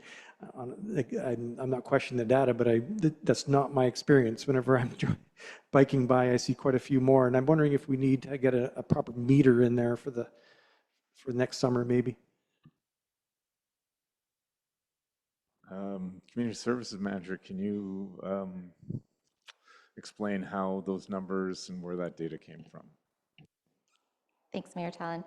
Yes, so that was an average from those weekend dates starting in May. So as everyone can imagine, from May till July, those numbers are lower, so that would be where the averages come from. The highs over the last long weekend, one day showed 90 cars at the end of day report from our staff member doing the physical count. But there are also still on those days when there are cars in that lot, there are still parking lots with availability, including the village's own pay parking sites, recognizing that some people are looking for a free parking opportunity. So that is still something that staff are working and looking really closely at the parking master plan that was done and trying to find a bit of a balance and some other areas that we may be able to free up some other parking to be utilized. Thank you. Thank you, Community Services Manager. Thank you, Mayor Talon. Yeah, that's helpful because I think regardless of what we do with that clean canvas that that's going to be the civics master area, we need to replace whatever parking we take up, we got to replace it somewhere. So in a very convenient way, maybe it's time we brush off that 2022 parking master report. I was going to comment about an open house, but I think maybe in the next agenda item, we can talk about that. Thank you, Mayor Talon. Any further discussion to the motion? Seeing none, I'll call the vote. All in favor, and that carries unanimously.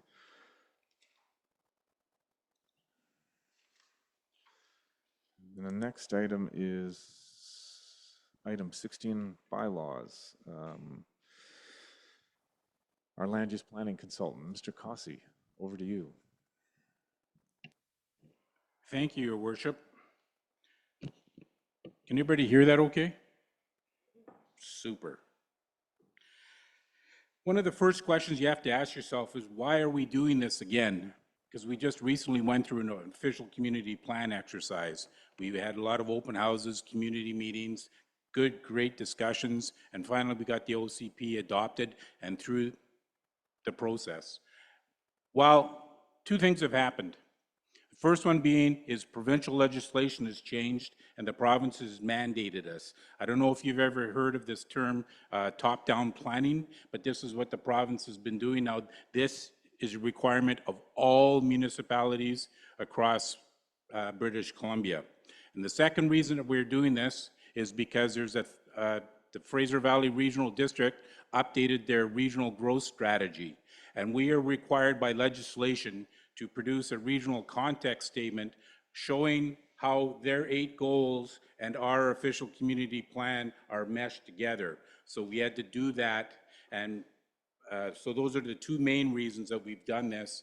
The other reason being is the community amenity contributions policy that the province used to have is no longer around. As a matter of fact, it never existed legally, but the ministry in their infinite wisdom put out a policy document in about 2014 how to set up a community amenity contributions program. And then the other one we're looking at now is, in replace of the community amenity contributions, is the ministry has allowed us to set up an amenity cost charges concept, which is to replace the CAC. So we have to put these types of tools into our official community plan so that we can get started. For those of you that have a copy of the bylaw in front of you, we've broken it off into sections A, B, C, and D. If you go to page 66, under the text amendment, you'll see there's a section A, and that deals with the regional context statement because the regional district updated their regional growth strategy. So what we're going to talk about a little bit tonight is some of the contextual background as to why, well, we just went through that, why we're updating the official community plan. We're going to look at the methodology of the project that we've just gone through to update everything. We look at some of the key issues that were analyzed. We'll look at the summary of the recent updates, and then we'll look at some proposed recommendations. So just going back a little bit, what is an official community plan? A lot of the members of the public see an official community plan and a zoning bylaw as the same thing, but they are not. An official community plan lays out the general guideline policies of how we would like to see the community to be developed. You got your policy and direction over here, then it's implemented through your zoning bylaw. And for whatever reason, a lot of people figure that a zoning bylaw is same as an official community plan, and it is not. So as I was saying, it outlines the vision and the framework for the community's future growth, and it offers the policy foundation for development for the community. And all the decisions are based upon that. So as we went through, why are we creating this? We'll just go through it again quickly. The municipalities must review and revise their OCP and zoning bylaws by December 31, 2025. That is mandated by the province. In accordance with the interim housing needs report, this is that report that the village adopted in February of this year. So now we have to use the new tools that the province has given us so that we can make sure that their requirements are met in our bylaw. Notice what I said there? And we're also going to update the regional context statement, that's the RCS, within the official community plan, as the Fraser Valley Regional District has adopted a new regional growth strategy plan. So how did we create the OCP to date? Well, first off, we completed what's called a gap analysis, where we conducted a comparison between the existing bylaw and the new legislation requirements, and notice what is the gap? What do we got to focus in on? We prepared a background report, and it was prepared and handed into council for their review. As you know, there's many issues that go into the creation of an official community plan, but when we were doing that gap analysis, the only thing that came to light was we needed to do more housing policies. So instead of focusing on updating all of those strings that go into an official community plan, we just focused in on the housing requirements. We prepared notification letters as authorized by council, so we sent that out. So we are in due diligence with our section 475 of the Local Government Act that says you've got to do X, Y, and Z, who you're going to consult, how you're going to do it, all of those sorts of things. So those are things that have gone out. We've done the draft bylaw, which is been developed and is in front of us this evening for a review. And then if council is accepting this, the recommendation is that we go to a public hearing. So what were some of the issues that we reviewed as we went through this? We ensured compliance with the new legislation. As I said, we updated the regional context statement. We deleted and updated new housing policies by waiving fees and reducing land use requirements or land use regulations, and the removal of the community amenity section by adding the ability afterwards to create an amenity cost charges bylaw. Excuse me. So as I mentioned earlier, Section A is all about the regional context statement. And inside of the regional growth strategy, the Fraser Valley Regional District has 8 goals. So what we have to do is, well, we can say, yes, it already complies with the regional context statement, but they want it in writing. The legislation requires that we have to put it in writing to prove that we're in compliance. So we had to go through the village's OCP and other supplemental plans and policies and proved how these goals have been addressed. So one of the goals that the regional growth strategy outlines is collaboration. And if you look on pages 66 to 68 of the bylaw in front of you, starting with the collaboration partway down page 66, you'll see these are all of the policies that we have, currently have in place so that we can follow the requirements of the regional growth strategy. One of the other goals, their second goal, was economic strength. So pages 70 to 71 of the agenda outline how that complies with the legislation. Living well, pages 70 to 71 as well in the agenda, outlines the policies that we have to meet and how our current OCP already addresses those types of policies. Community buildings, it's the same, pages 71 to 73 of the agenda. And we have to talk about how our community building process meets their goals and their requirements. Ecosystems health, transportation and mobility, infrastructure and services, and climate change. They've all been addressed properly in this amendment bylaw. So we've mentioned earlier, what about these housing policies that we have to look at? Well, we've got the housing policies that are sections B and C of the bylaw. So what we've done is we've added section 3.2.1, where council's approach to addressing housing issues in Harrison Hot Springs are outlined on page 75 to 76 of the agenda package. Then we revised section 3.3 of the current bylaw to put specific housing policies into the amendment OCP. And those are on pages 76 to 77 of the agenda. Then we continued on, we looked at doing section D. As I mentioned earlier, we had to take out the community amenity contribution policy guidelines and replace it with the future use of the ACC bylaw, which is outlined on page 77 of the agenda. The ACC bylaw, for those of you that are familiar, will be set up similar to like a development cost charges bylaw. And when there's a subdivision application or when there's a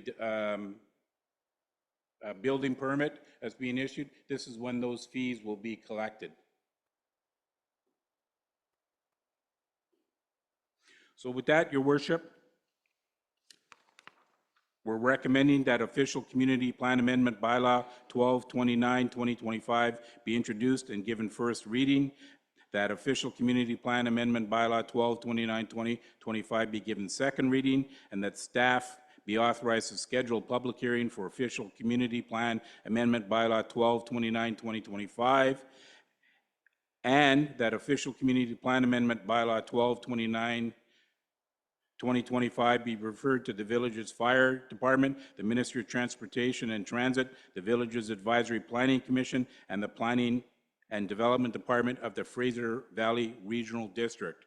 And Your Worship, council may amend that list as they see fit. They can take anything off or they can add anything to it as they see fit. Move first reading, Your Worship. First reading moved by Councillor Fascio, seconded by Councillor Jackson. All in favor? And that carries unanimously. Second reading, is there a motion to that effect? Moved by Councillor Vital, second reading, seconder Councillor Jackson. Discussion on that motion. Seeing none, I'll call the vote. All in favor? Oh, sorry, Councillor Swinevents.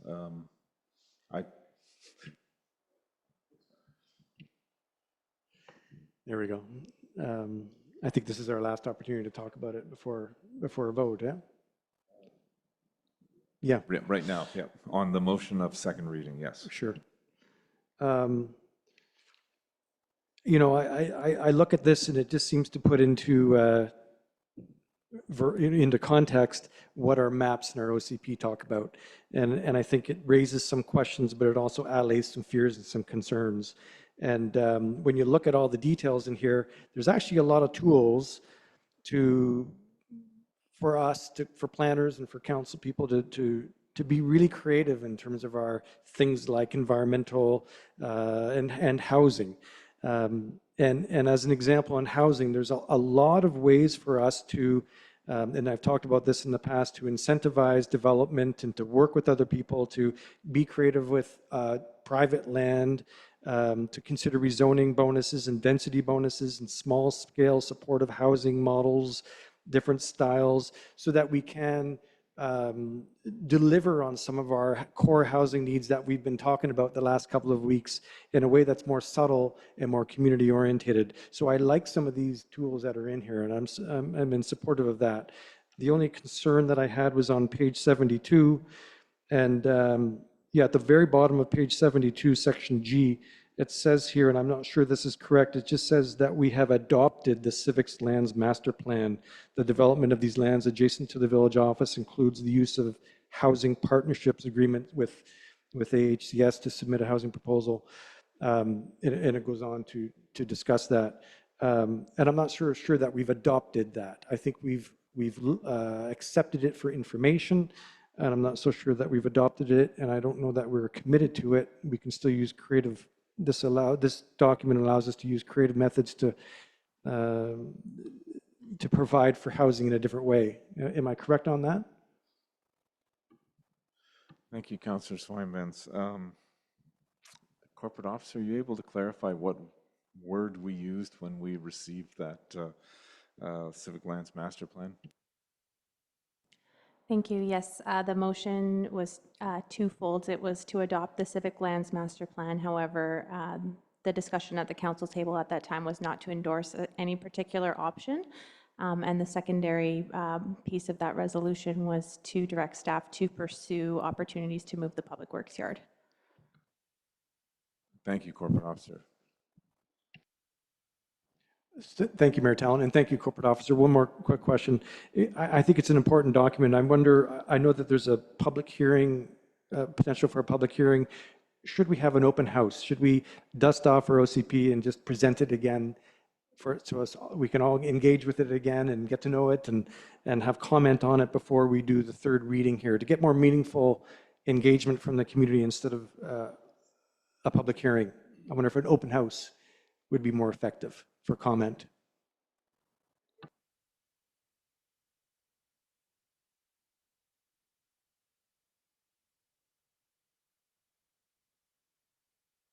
So the motion on the floor is second reading, and I believe the next part will speak to a public hearing. May I suggest you reserve that that idea until we get to a motion on the next part of this?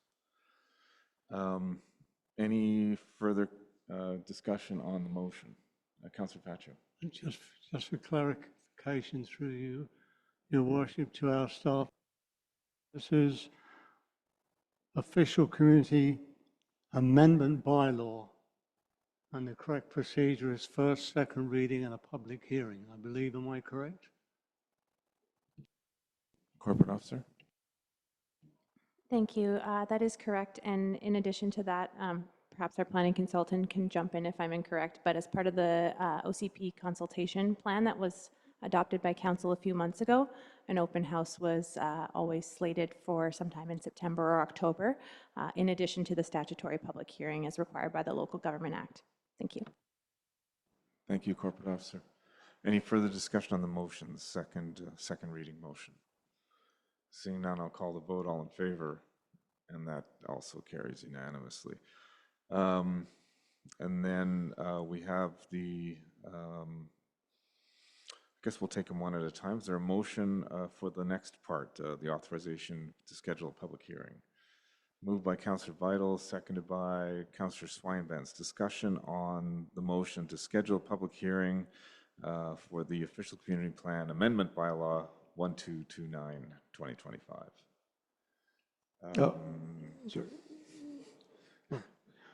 Councillor Swinbanks. Thanks, Mayor Talon. Just on my previous point, and I guess we did talk about it. We agreed already to a public hearing and public open house to be sometime in the fall. So that satisfies me, unless we need another subsequent motion to commit to that. No. Councillor Pacho, do you still have a comment? Okay, so the public hearing motion, and with the knowledge that work plans are in the work for community open houses in the fall. Any further discussion on the motion? I'll call the vote. All in favor, and that carries unanimously. And the last part of this is a motion to the effect that the official community plan amendment bylaw 1229, 2025 be referred to the Village Fire Department, Ministry of Transportation and Transit, the Village's Advisory Planning Commission, and the Planning and Development Department of the Fraser Valley Regional District. Is there a motion to that effect? So moved, Your Worship. Moved by Councillor Fascio, seconded by Councillor Jackson. Discussion on that motion. Councillor Swinebanks. Sorry, thank you. I wonder if council might consider sending this to the environmental committee as well. There's a couple sections that we might like to read and comment on. So I would move to amend that this is also sent to the environmental committee for comment. Thank you.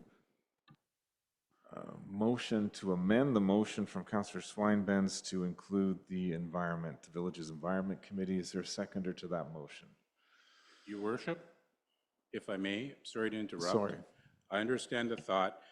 All the reference to the environment at this particular point in time is just because there's the regional district has indicated that there's an ecosystems health issue. So we're just showing the current environmental policies and procedures that we have already in the OCP that we're using already to date. There's no new environmental policies coming through at this time. We're just showing the regional district that we're already doing these things. Like we do the Miami River development permit, we're doing greenhouse gas development permits, we're doing things like that. These are the tools that we already have in our toolbox. Nothing new has been identified at this point in time for the environment. You can still send it to whomever you wish, but it's just there's not any new tools in there for the environment committee to look at, I would guess. Thank you, Mr. Cossey.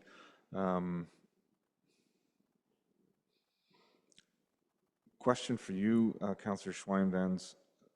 Knowing the terms of reference for the Environment Committee, I think it'd be possible for that committee to look at any aspect of the OCP on a future agenda if they wanted to, and wouldn't necessarily need to come out of here.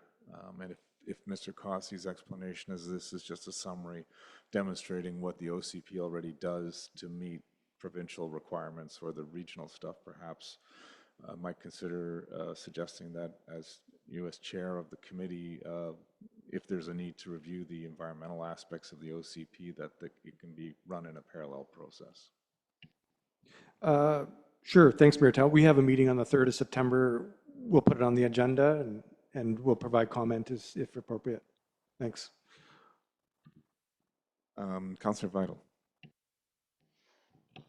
Thank you, Mayor Talon, through you to Mr. Cossey.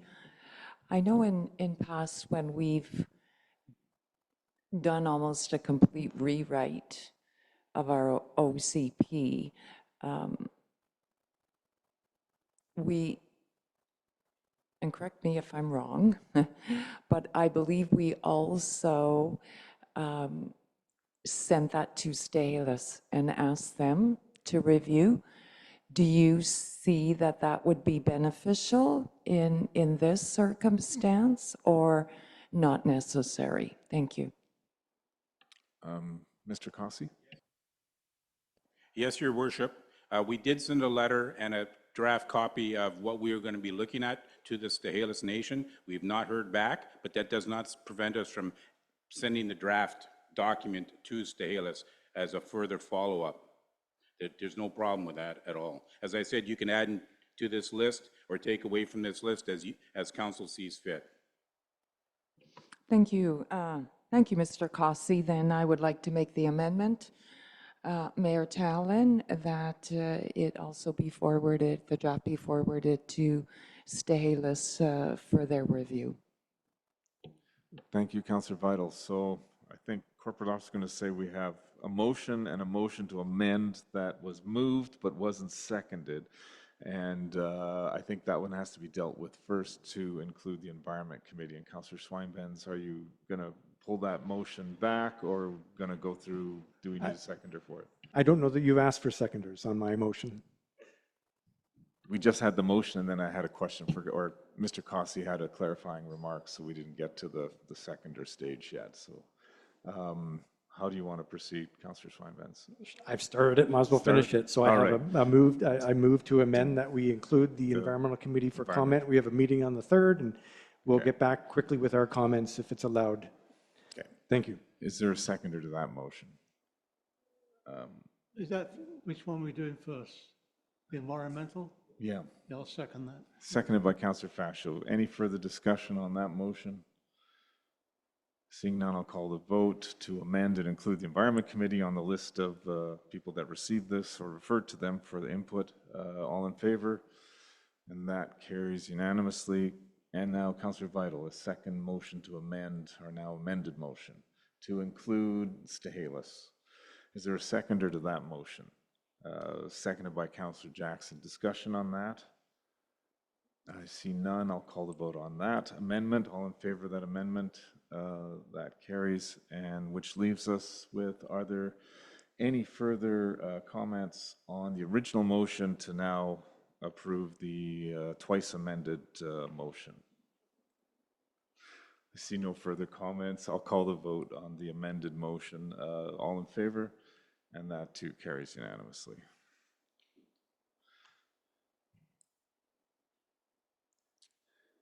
And that takes us to item 17, which is new business.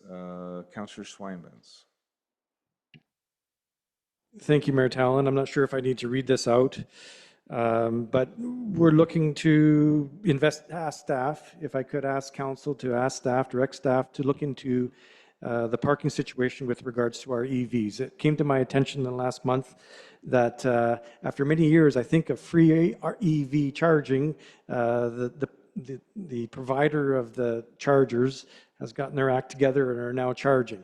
Just to put it into context, our charging rates here on the waterfront end at 7 p.m. and they're about approximately $2 or $3 an hour. Whereas the EV charges are 24 hours a day during the season, during the parking season, and they're $7 an hour. And I think, you know, we need to encourage EV use, encourage EV park, or not EV parking, but we need to encourage more EVs. I think it's the future. And power from BC Hydro is approximately $2 an hour. I think it's right to charge that. And I understand from the CAO that we've got some hard costs. We've lost some very expensive cords that get ripped off, and the hardware actually costs our village money. So I get that. But I'm just wondering if council would ask staff to take a look at this. Maybe it's part of our whole parking strategy, but I think we ought to address this and encourage more EV parking. There's also the issue that some of the strata corporations within the village are not installing EV chargers within their buildings. And that's maybe an issue we can tackle, maybe an issue we need to engage with BC Hydro, I don't know. But I'd like to start the process by directing staff as my motion reads. Thank you. So the motion from Councillor Schweinbens is direct staff to investigate EV charging rates, which both encourage the use of EVs and are economical for the village to operate on a cost recovery basis. Seconder to that motion? Councillor Vital seconds it. Any discussion on that motion? Councillor Vital. Thank you, Mayor Talon. I'm in favor of a review of the costing for EV charging stations, but I want to ensure that the rate, whatever rate that is or will be,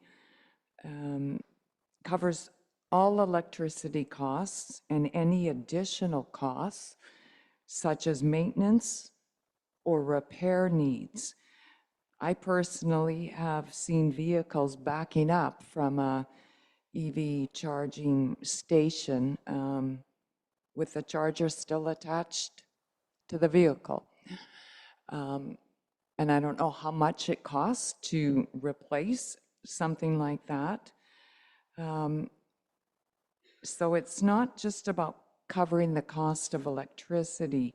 It's making sure that whatever program we have pays for itself without being a burden on our taxpayers. Thank you. Thank you, Councillor Vital. Councillor Pachu. Thank you, Your Worship. We encourage now new development that comes in the community to install EV chargers for obvious reasons, as that's the way the world is going, but not too soon. It's a slow process, but I would encourage the existing buildings in Harrison to install chargers as well. It'll be a bit more beneficial for them than to wait for a spot on the street. And I was given a comment from one of our elected officials that I had been told there's not enough power in this area for more chargers. Well, according to BC Hydro, there's lots of power. We're not short of power, even for new development or for EV chargers. So again, I would encourage the existing buildings at some point with their stratas to install the EV chargers. Thank you. Thank you, Councillor Fascio. I think this motion is timely. I know our current contract with parking is in its final year, and I think a review of parking rates generally, including the EV parking, its location and rates charged, it's timely for including this and getting some comprehensive reports from staff on how to go forward on this. So I'm in favor of the motion. Councillor Schweinbenz? Thank you. Just to put it into perspective for staff and people in the gallery, $7, it takes about 8 hours to charge up an EV battery. And at $7 an hour, you're looking at $60, $56, $70 or more, which is, you might as well be having a gas, fill up your gas tank. So it's just not economical the way it is at $7 an hour. So I appreciate that we're looking at mitigating that in some way. Thank you. Any further discussion on the motion? Seeing none, I'll call the vote. All in favor? And that carries unanimously. And there is a second notice of motion. I think, Corporate Officer, you said you had that in front of you. I'll let you read that out. Thank you, Mayor Tallon. So there are two notices of motion this evening. One was on the printed copy of the agenda. So the first one is from Councillor Fascio. The notice of motion is that regular council meetings be moved from Memorial Hall to council chambers at the village office. And this will be included on the next agenda as new business. The second notice of motion is from Councillor Vidal. Whereas the use of electric scooters, electric unicycles, and other single occupancy motorized modes of transportation is becoming an increasing safety issue for residents and visitors in Harrison Hot Springs. Therefore, be it resolved that staff be directed to review and report back on the legal framework for the operation of these within the village, including applicable provisions under the BC Motor Vehicle Act and any provincial pilot projects, bylaw options for regulating their use on streets, sidewalks, and public pathways, and safety, liability, and insurance considerations. And again, that will be included on the next agenda as new business. Thank you, Corporate Officer. No other notices of motion. We'll get to item 19 on our agenda, which is a question period for items relevant to the agenda. I'm certain there are some tonight, so we will take them one at a time this evening. And Tyler, make sure you remind me if there's people online that with questions, and we can mix and match. Thank you. Please proceed. Thank you, Mr. Mayor. My name is John Allen. I live at 398 Hot Springs Road. My question tonight concerns some new language that you've now officially adopted or proposing to adopt in the bylaw that got first and second reading tonight. And that language appears, as Councillor Schweinbenz has pointed out, on page 52. And what you have said is that the green space north of the village office, which we bought almost 30 years ago, with the express purpose of being able to build a new and sufficiently large community hall to replace this. That's why we bought that land.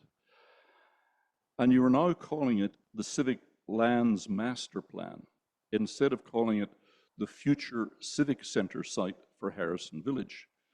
My question to you is, in all of this planning and the ambition of having a larger community hall on that site has been part of the OCP for the past possibly 30 years, that ambition seems to have disappeared. Where do you propose that we in Harrison build a new community center to replace this memorial hall. It doesn't show up anywhere in any of your planning, and we do not have surplus lands. All our lands are being utilized, and in fact, we as a municipality have not acquired enough land to meet our future needs anywhere in the village. There's a shortage of village-owned land, and the one site that we would have had to build a community center to bring the whole community center on a regular community together on a regular basis has gone away. Where do you propose to build our new civic center and community hall? Thank you for your question. I've heard this from a number of people in the village. The Civic Lands Master Plan is the product of multiple open houses. So what's there reflects what we heard as staff and our consultants, what we heard after a series of open houses and opportunities for public input, including leaving the plans and the boards up in the chamber offices in the village office for a period of time. So that's what we heard at that time. Your question about replacing Memorial Hall, I think, is an interesting question.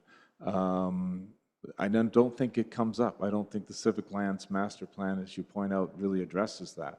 If there's a community need for a new community hall, and I've heard that, then that would be an interesting conversation for the village to have, to find out where that is on the priority list to look at. But replacing Memorial Hall, we're using it a fair bit right now. The community, the council is getting, it's fairly well used. It's used for a number of functions. So if it's a replacement or enhancement, that's an interesting question, and that would be worthy of more community input. I'd be really curious to know what the community as a whole thinks about a new recreational center. Well, it was a high priority for years.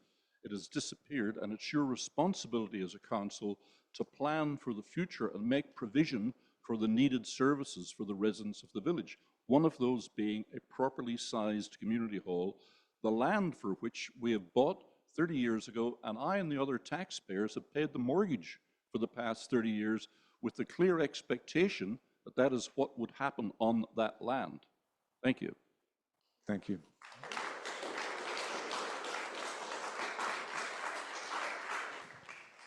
Another comment, please proceed. Good evening. Teresa Omelis, 641 Schooner Place. I have several concerns, and I would like to tie them all together under the title of safety and the well-being of residents and wildlife. These issues tie in directly to Bear Smart as well as our new health center that recently opened.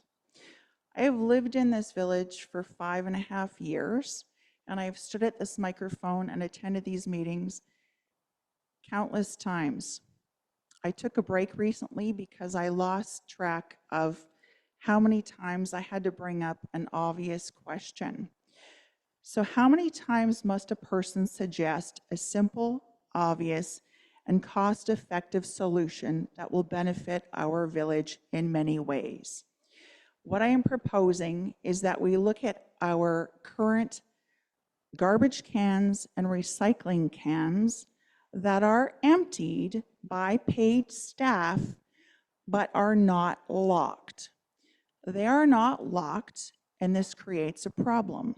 Because they are not locked, they have open accessibility for people to reach in and steal the cans and bottles from our village. This is a form of theft. The wildlife are attracted to beer bottles and cans in garbage cans and recycling bins because of village residents and bylaws, residents and businesses that are not consistently recycling or disposing of their garbage properly or their beer bottles and cans. I would like to propose that the village gets its act together in this. If we want to be Bear Smart, then start looking at the bare basics. This is a resort municipality. The resort is one of the biggest offenders in this area. I have witnessed this countless times with their garbage disposal procedures as well as some of the seasonal businesses on the waterfront, some of the food vendors on the waterfront, and some of the boating businesses on the waterfront. I have been employed by businesses that have good practices in this area and some that have less subpar practices in this area. We need to stop paying our village staff to empty these cans if we're just going to allow residents and other individuals to take the cans out of them. What's the point of paying our paid staff hundreds of dollars a month to empty these cans when we are essentially losing thousands of dollars every month? I have direct proof, I have evidence of this, because we are not locking our cans. You want to be bear smart? Councillor Swinebens, I'm going to advocate with you. I will help you get this going.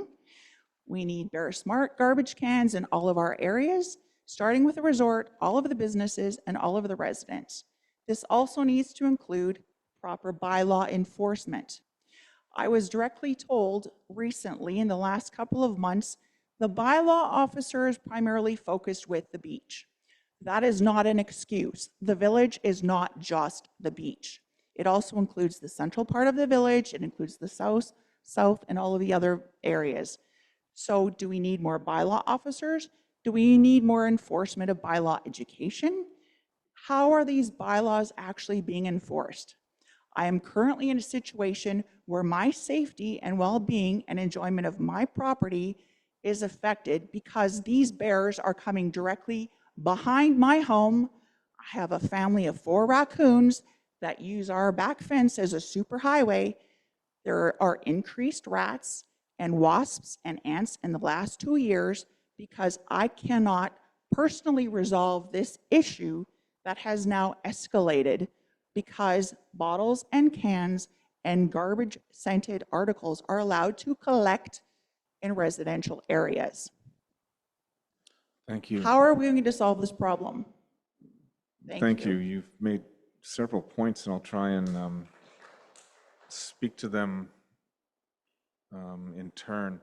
Obviously, having secure garbage from animals is a priority, and just this evening we saw a presentation from BearSmart, and council is looking for a report on how to go ahead with a stewardship committee.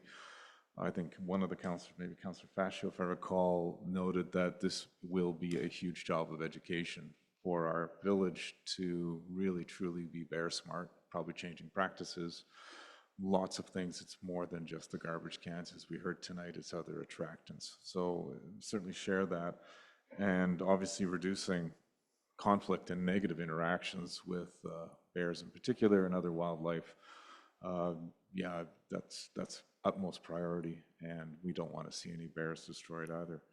Your comment about bylaw enforcement, it's my understanding that our bylaw officer enforces all the village bylaws. Obviously, there would be more activity on the beachfront and where a lot of people are, which may create additional demands for enforcing certain bylaws, but our bylaw officer it works to enforce all bylaws in the village. Please go ahead. Jean Beretti, 217 Miami River Drive. You'll excuse me if I read. I want to keep my train of thought. As I connect with our residents, it's clear that there's a significant disconnect regarding the proposed 55+ social housing project. Initially, I was skeptical. It simply does not make sense in our community. We lack the necessary amenities to support such a development, especially for those who don't drive. The proposed removal of parking spaces would impact our local businesses and the enjoyment of the use of our beachfront. Parking is essential for the successful and sustainable survival of our businesses.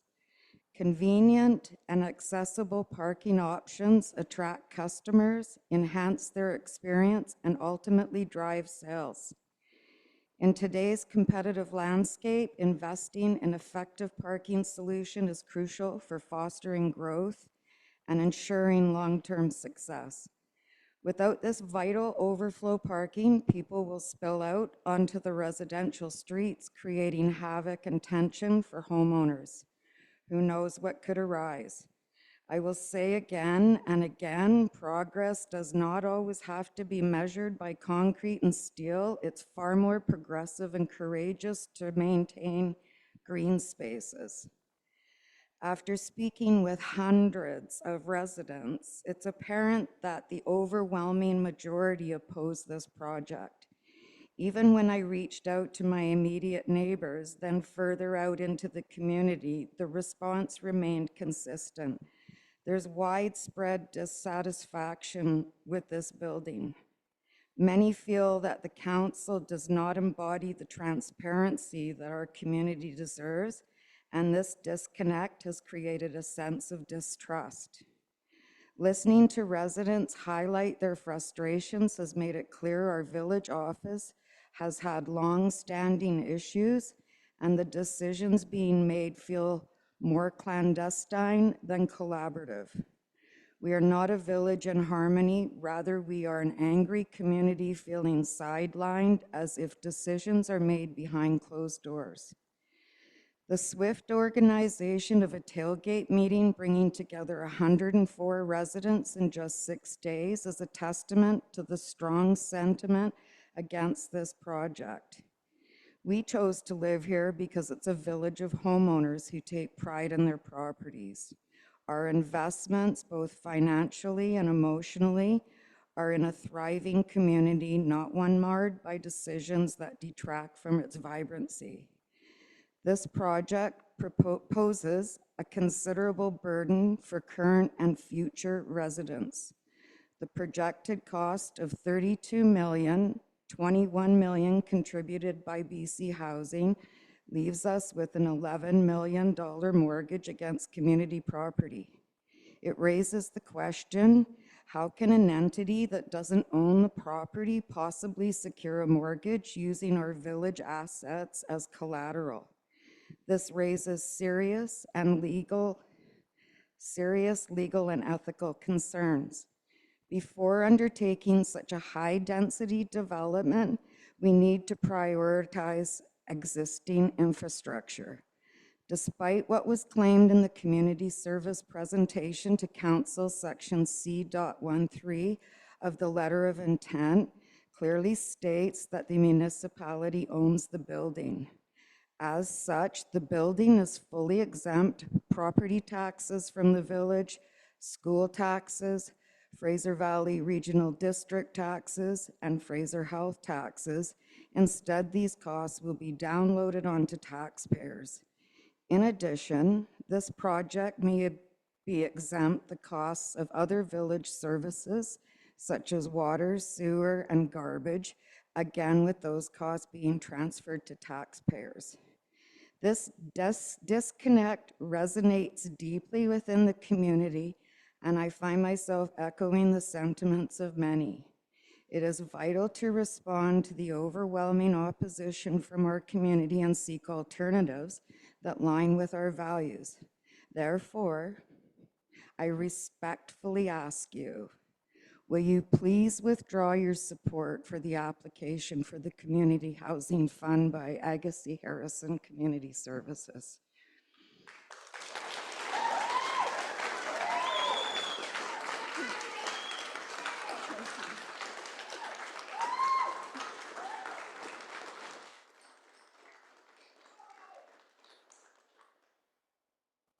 Thank you for sharing that.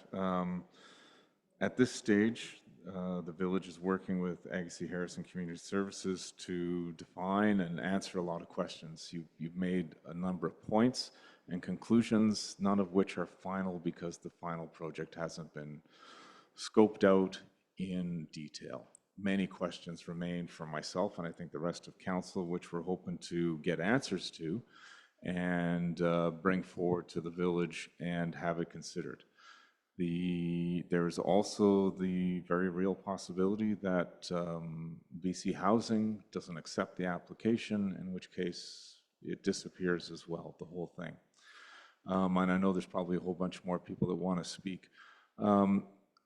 Staff mentioned that there's plans for a community open house in September. Hopefully we'll have more information there. And I would probably ask staff to explore options where the community can have a discussion as a community.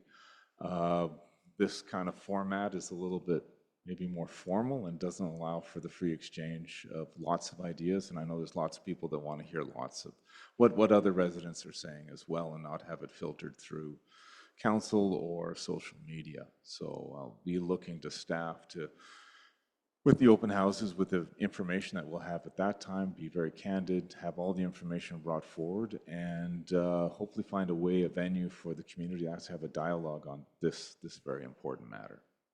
So that's a no. You won't withdraw.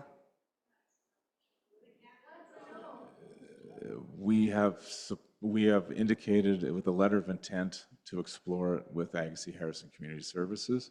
When we have explored that and we have some concrete answers to many of the things you've identified, which I share as concerns, parking being one of them and a number of other ones as well, then we'll bring that information forward and see if it's a good fit for the village, and hopefully get lots of input and feedback from people of the village.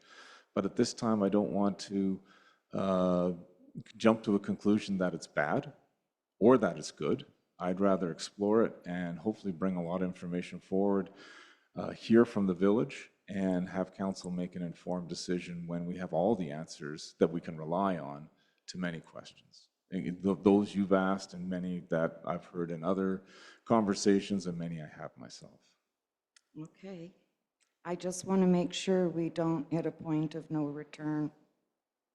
And that was one of my very questions, and that was what our lawyers made some changes to the letter of intent and support to make sure both ourselves and Agassiz Harrison Community Services can walk away from this project if BC Housing supports it at any time prior to making a final decision. And we haven't made a final decision. Okay, thank you, Mayor Talon. I'd just like to acknowledge that I see that you and Mr. Fascio are coordinating with your ties tonight.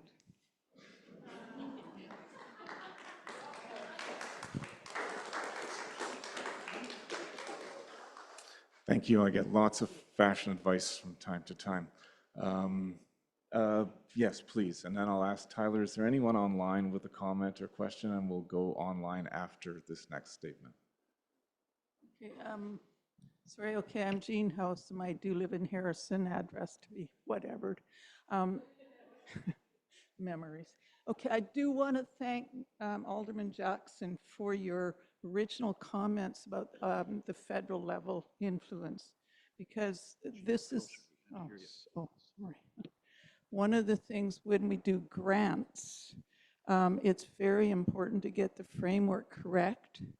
And the structure of the application that went in will allow for us to have to deal with all of BC, whereas there are other structures available for a different system that could fit, I think, in maybe a well thought out plan. It has lots of variations, but I do want to thank you for listening to us as taxpayers about all this stuff.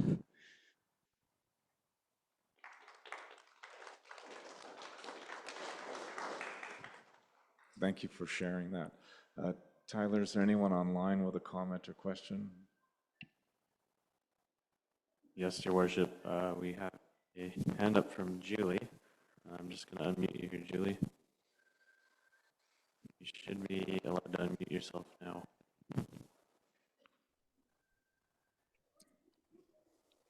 Hi. I was saying that your presentation wasn't right, and I had nothing to do about the current situation. And it got fixed. Hello? I'm not certain what you're referring to exactly. Would you be able to elaborate? Yeah, it was a problem with the technical, and it got changed. I kept giving a hands up to change it, because you were showing the screenshots instead of showing the meeting. So this is just go away. Thanks, Julie. Bye. Your worship, we had the OCP on the wall a little bit longer than it should have been. Oh, okay. So Julie doesn't have a comment she wants to make or a statement at this time? No. Other than, okay, thank you. Noted. Bye. Are there any other comments from anyone in the gallery tonight or online? Sorry. Is there any other comments from anyone in the gallery tonight? Please proceed. I would like to start an additional committee of any interested residents that would like to join me in advocating for increased safety and lighting along McCombs Drive.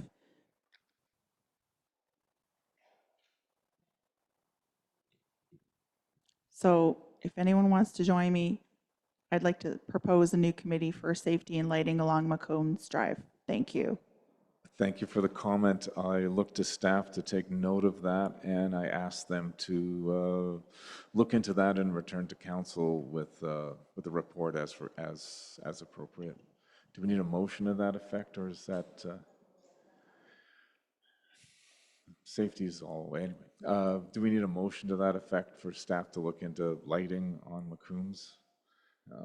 Return with a report. Anyone? Mayor Talon, I think while you were away, we had a letter from the Gender Equity Safety Group. I remember there was a letter, I think, while you were away, and we discussed the lighting on there, and I think we were going to ask for her feedback or some feedback on how we can make our village safer. Thank you for, I missed that part while I was not here, so we'll leave it to staff to follow the previous direction. Seeing no other comments online, a motion to adjourn. Motion to adjourn for Councillor Jackson, seconded by Councillor Faccio. Discussion, I'll call the vote, all in favor, and we're adjourned. Thank you, everybody.